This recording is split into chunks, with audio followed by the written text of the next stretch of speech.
Olá, pessoal. Eu sou a Anali. Eu sou a Michele. Nós somos do Canvet e estamos hoje aqui no nosso mês de conscientização da leishmaniose visceral. E como parte desse mês, nós vamos entrevistar hoje a Maria Eduarda, conhecida como Duda, e ela vai contar um pouquinho da história dela, que ela viveu de perto essa doença e vai nos passar um pouco da sua experiência e também vamos conversar sobre prevenção. Oi, Duda. Você poderia contar um pouquinho pra gente sobre você? Claro, tudo bem, pessoal? Eu sou Maria Eduarda Oliveira, sou médica veterinária. Hoje eu trabalho como propagandista veterinária na Organact pela distribuição da Servivet aqui na região de Araçatuba. E a gente descobriu uma doença aí recente, né, de mais ou menos um ano, que é a leishmaniose, e por isso que a gente está tratando. Por isso nós estamos conversando um pouquinho hoje nesse podcast, falando um pouquinho da importância dela também. Bem, Duda, e conta pra gente o que mais te marcou nesse período, né, de tratamento, como foi sua vivência? O tratamento ele foi bem abrupto. O tratamento da leishmaniose ele é um pouco abrupto. A gente tem que estar sempre com um psicológico bem em dia, né? Então foi muito importante que eu fizesse terapia, acompanhamento ali. Tem uma rede familiar muito boa ali que também me ajudou muito, amigos. Todos vocês que eu atendo hoje também me ajudam muito. Faz parte da minha terapia diária, porque a medicação ela machuca muito. Então assim, ela é forte. O nosso organismo tem que estar preparado para isso, para receber ela também. Então, acho que o processo mais doloroso da leishmaniose em si foi o meu tratamento. Um dia, do dia para a noite, a gente tem que internar, então ela é muito rápida também. Então, como as lesões elas eram muito rápidas, e para que não tenha um acontecimento de uma infecção secundária, os médicos não pensam duas vezes antes de te internar. Então, a gente tem que agir bem rápido nesse local ali. Então, acho que o pior processo de todos para mim foi a internação, e onde eu não consegui lidar muito bem no começo, mas depois a gente foi entendendo como funciona, qual a necessidade, né? Utilizei da medicação padrão, ouro hoje para tratamento, que é a anfotericina B lipossomal. E graças a Deus ali foi uma internação tranquila, mantivemos os tratamentos ali durante toda a internação, exames periódicos, mantive todos os níveis, contrariando toda a medicina, não tive nenhuma lesão renal, nenhuma lesão hepática, então a gente conseguiu manter todos os níveis ali bem bonitinhos e consegui sair da internação e voltar para a minha rotina do dia a dia normal, né? Mas acho que de certo assim foi o que mais mexeu ali com o psicológico foi o tratamento, né? Não a doença em si. Você enfrentou algum preconceito, alguma dificuldade assim, com outras pessoas em relação à doença? Ah, sim, bastante. Eu tenho hoje um número grande de pessoas na minha rede social e eu não expus isso à rede social, principalmente por conta do preconceito. Eu demorei muito, só fui mesmo expor depois da internação, que muita gente descobriu. Porque, assim, nós que vivemos isso na nossa rotina, a gente entende como funciona, né? Mas quando eu fui para os infectologistas e eles me explicaram que nós, seres humanos, não temos capacidade suficiente para transmissão, mesmo que o mosquito nos pique e vai tentar picar outra pessoa ou outro animal, nós não temos essa capacidade. Mas você explicar isso para uma pessoa que não convive com a doença, pouco se sabe, muito pouca gente sabe que é uma zoonose, é muito difícil. Então, assim, muita gente achava que ficar perto de mim o contágio, contou, aqui, ó, pegou. Já pegou a doença. Então, foi muito difícil no começo explicar isso. Mantive muito recluso, mesmo em tratamento. Eu vivia de blusa de frio para ninguém saber que eu estava em tratamento.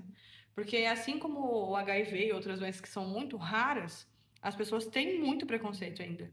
A gente percebe muito esse preconceito em relação aos cães. Sim. Né? A gente também sabe assim, que um cão em tratamento, ele tem uma carga parasitária menor, então ele não transmite como um animal que não está em tratamento, né? Ainda mais com o uso dos repelentes também. Então a gente percebe esse contato, esse preconceito, né, com Sim. os cães. E você tem algum cão positivo para leishmaniose? Não, meu cão não é positivo para leishmaniose.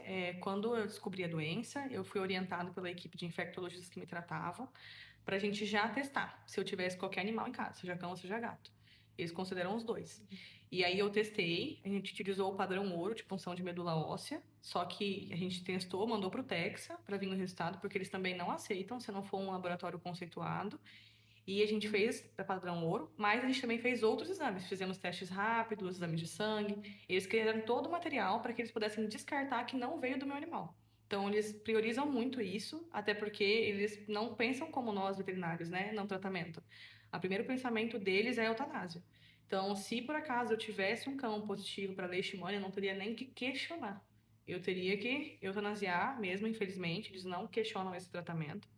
E então foi a primeira coisa que eu fiz. A primeira coisa que eu fiz, descobri um dia, no outro eu tava levando ele para fazer o exame. Então a gente já terminou isso da maneira mais rápida e mais fácil possível. Graças a Deus, o meu filho não é. Mas mesmo assim, também vive embalsamado de repelente. Eu recebo muitas perguntas dos tutores, né, dos animais que eu trato para leishmaniose. E agora, meu animal é positivo, ele pode transmitir para mim?